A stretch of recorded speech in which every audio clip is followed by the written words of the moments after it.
Film की शुरुआत होती है नॉर्वे के बर्फीले पहाड़ों से, जहां हम एक लड़के को भागते हुए देखते हैं। वो बहुत डरा हुआ था और किसी से भाग रहा था। उस लड़के के चेहरे पर एक बर्थ मार्क भी था। भागते भागते वह एक गड्ढे में गिर जाता है और फिर कोई उसके ऊपर बर्फ डालने लगता है। वह उसे बर्फ में जिंदा दफन करना चाहता था, लेकिन इसके बाद क्या हुआ ये नहीं दिखाया जाता। इसके बाद हमें एक इंटरव्यू दिखाया जाता है जिसमें उस लड़के के माता पिता बहुत परेशान नजर आते हैं। उन्होंने उसे ढूंढते ढूंढते हार मान ली थी। ये केस पूरे शहर में मशहूर हो चुका था। उस लड़के की माँ बताती हैं कि उनका बेटा हमेशा की तरह खेलने गया था, लेकिन फिर वापस नहीं लौटा। इसके बाद हम कई न्यूज रिपोर्ट देखते हैं जिनमें एक ही बात दोहराई जा रही होती है कि आसपास के पहाड़ों से बहुत सारे लोग गायब हो चुके हैं। माना जाता है कि वहां 100 से ज्यादा लोग लापता हो चुके हैं। पुलिस ने बहुत कोशिश की, लेकिन किसी को भी ये जानकारी नहीं मिल सकी कि आखिर उन लोगों के साथ हुआ क्या। ये सब साल 1975 से हो रहा था। अब कहानी साल 2006 में आती है, जहां हम 5 दोस्तों के एक ग्रुप को देखते हैं जो उन्हीं पहाड़ों में स्कीइंग करने जा रहे होते हैं। इस ग्रुप में 2 कपल्स हैं, एरिक और विक्टोरिया, माइकल और एना, और इनका सिंगल दोस्त मार्टी। सभी दोस्त बहुत खुश थे क्योंकि ये ईस्टर फेस्टिवल का समय था और इनके लिए ऐसे मौके पर स्कीइंग से बेहतर कुछ नहीं हो सकता था।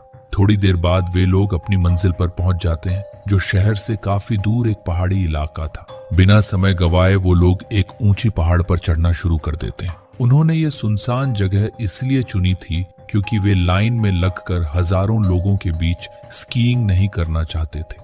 जब वे लोग पहाड़ की चोटी पर पहुंचते हैं, वहां का खूबसूरत नजारा देखकर वे दंग रह जाते हैं। वहां थोड़ी देर रुकने के बाद सभी स्कीइंग करते हुए नीचे आने लगते हैं। शुरुआत में सब कुछ ठीक था और वे काफी मजे में थे, लेकिन फिर कुछ बुरा हो जाता है क्योंकि मार्टी का बैलेंस बिगड़ने की वजह से उसका एक्सीडेंट हो जाता है।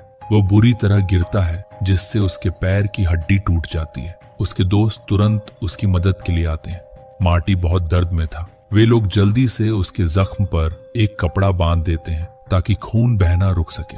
विक्टोरिया उसकी हड्डी को वापस जोड़ने की कोशिश करती है, मगर उसे प्रॉपर इलाज की जरूरत थी।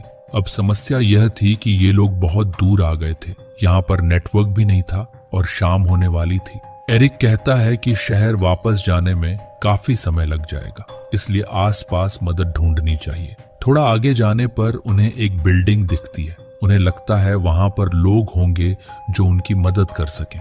मार्टी अपने टूटे पैर के साथ चल नहीं सकता था, इसलिए वे लोग उसे एक स्लेड पर लिटा देते हैं। कुछ देर बाद ये लोग उस इमारत तक पहुंच जाते हैं।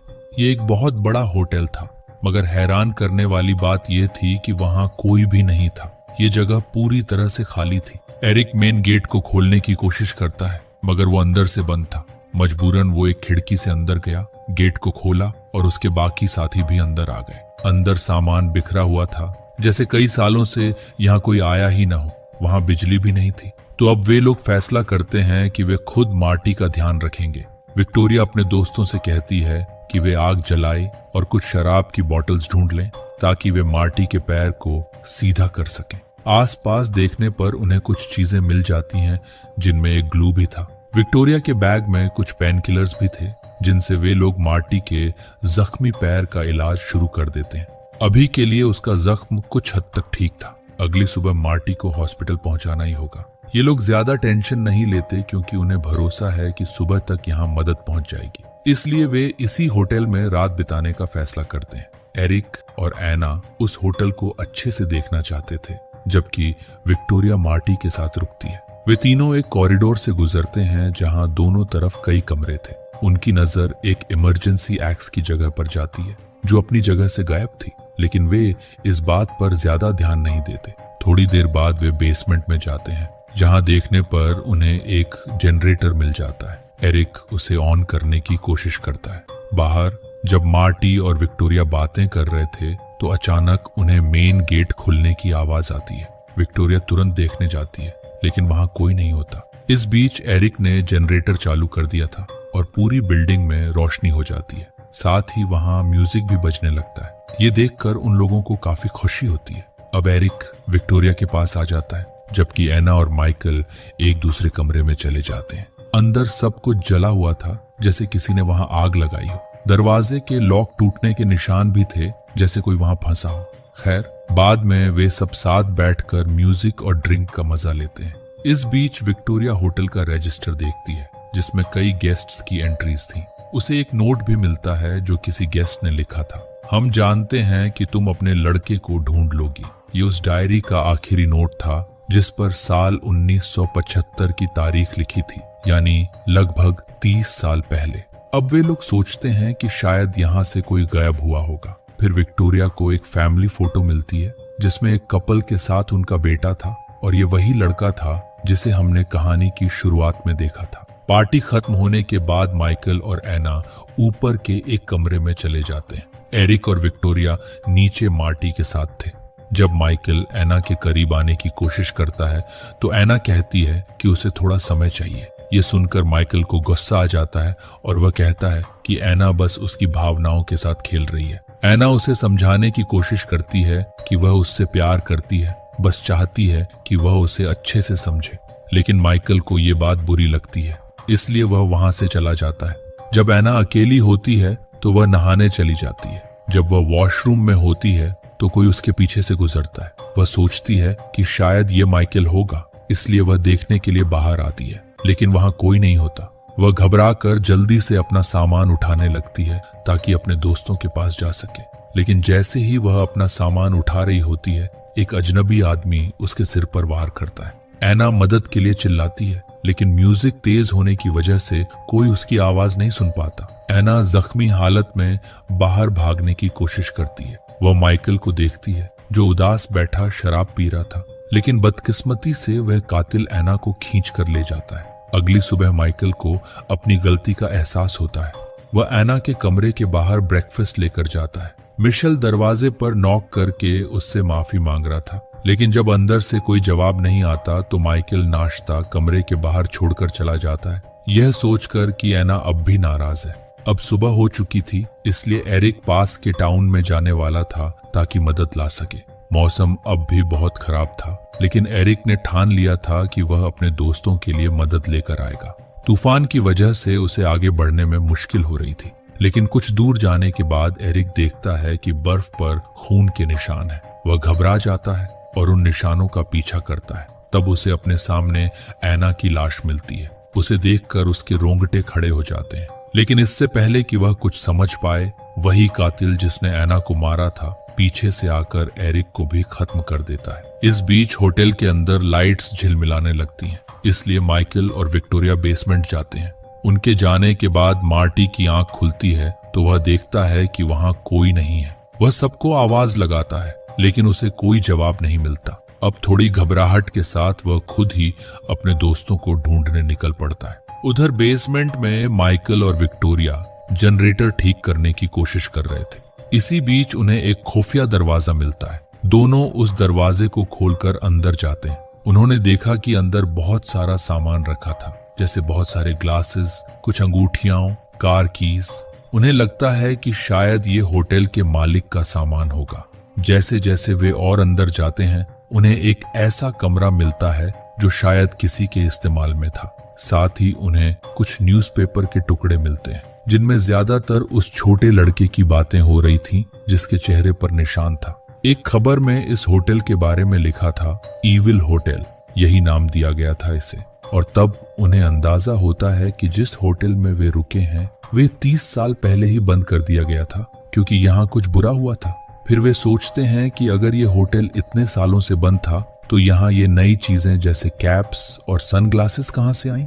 उन्हें ज्वेलरी और कार की चाबियां भी मिलती हैं, और तब वे लोग समझ जाते हैं कि वहां कुछ तो गड़बड़ है। इसलिए वे तुरंत उस कमरे से बाहर निकलते हैं। सबसे पहले वे लोग एना को लेने जाते हैं, लेकिन जैसे ही उन्होंने दरवाजा खोला वे बिल्कुल हैरान रह गए, क्योंकि जमीन पर बहुत सारा खून फैला हुआ था और एना वहां नहीं थी।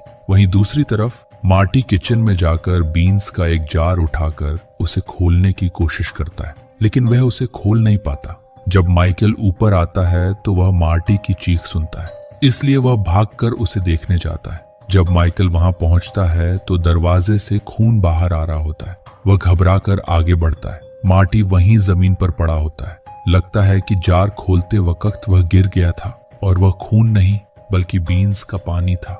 माइकल उसकी मदद करता है। तब तक विक्टोरिया भी भागती हुई नीचे आती है। वो बहुत डरी हुई थी और वह उनसे कहती है कि ऐना के साथ कुछ तो हुआ है। वे लोग जल्दी से उस कमरे में जाते हैं जहां माइकल को ऐना का खून से सना हुआ नेकलेस मिलता है। वे सभी बहुत डरे हुए थे। जब वे तीनों वहां से निकलने लगते हैं तभी अचानक उन्हें किसी दरवाजे के बंद होने की आवाज आती है। इस आवाज से घबराकर वे तीनों एक कमरे में चले जाते हैं और अंदर से दरवाजा बंद कर लेते हैं। अब विक्टोरिया कहती है कि उन्हें एरिक के आने का इंतजार करना चाहिए जो उनके लिए मदद लाएगा, लेकिन माइकल को लगता है कि वे ज्यादा देर तक यहाँ छिप नहीं सकते। साथ ही उसे ऐना को भी ढूंढना था क्योंकि उसे नहीं पता कि वह मर चुकी है या अब भी जिंदा है। इसलिए वह बाहर निकल जाता है ताकि ऐना को खोज सके। नीचे पहुंचकर वह एक चाकू उठाता है और कमरों को चेक करने लगता है। वह जोर जोर से ऐना को आवाज लगाता है। तभी अचानक वह कातिल उस पर हमला करता है, लेकिन माइकल किसी तरह बच जाता है। वह भागकर मेन डोर से बाहर निकल जाता है।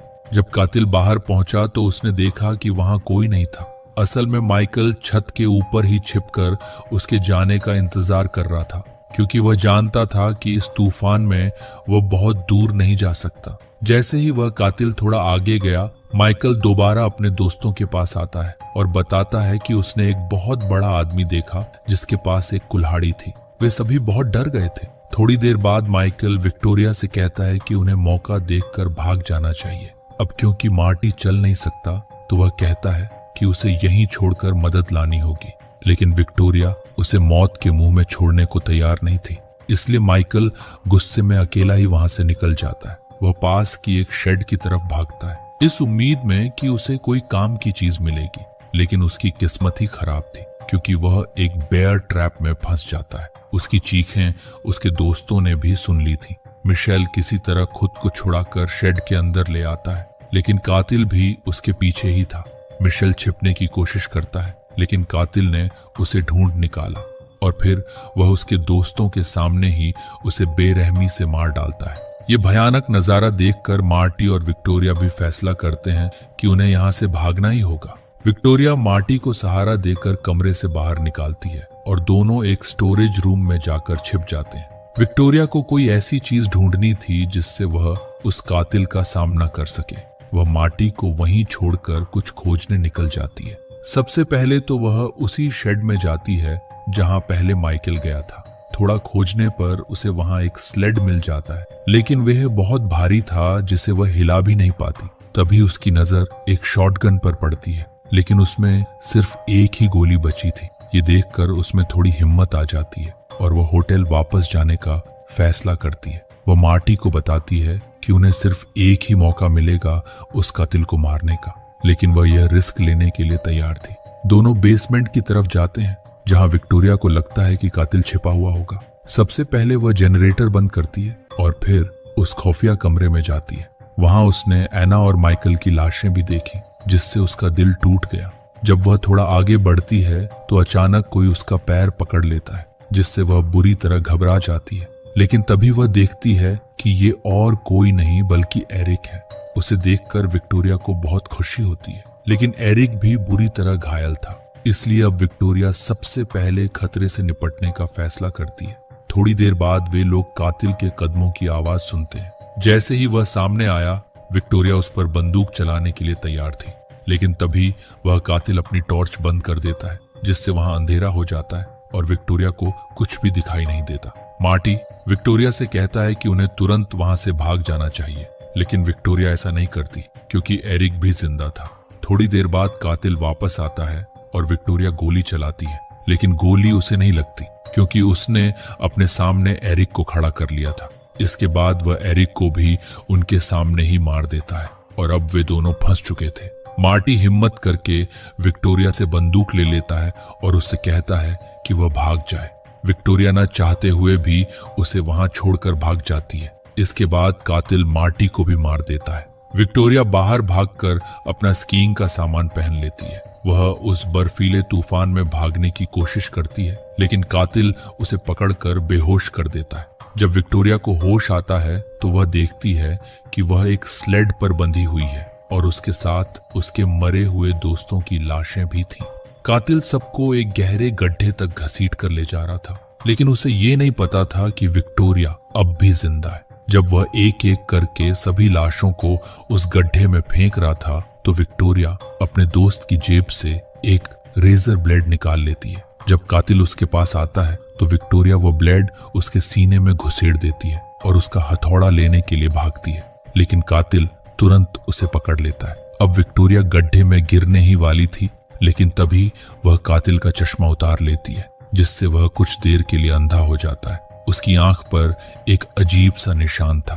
अब इसी बात का फायदा उठाकर विक्टोरिया वह हथौड़ा उठाती है और कातिल के सीने में मार देती है, जिसके बाद वह भी नीचे गड्ढे में गिर जाता है। तभी उसे एक फ्लैशबैक आता है जिसमें हम देखते हैं कि यह वही बच्चा था जिसे हमने कहानी की शुरुआत में देखा था, और उस समय जो उसके पीछे भाग रहे थे वो और कोई नहीं बल्कि उसके माता पिता थे जो उसे मारना चाहते थे। शायद यही वजह थी कि वह एक कातिल बन गया, लेकिन इसकी असली वजह हमें नहीं बताई गई। अब वह कातिल बाकी लाशों के साथ पड़ा था जिन्हें उसने मारा था। विक्टोरिया बच जाती है और इस फिल्म के आगे के भाग भी हैं जिनसे कहानी और साफ हो जाएगी।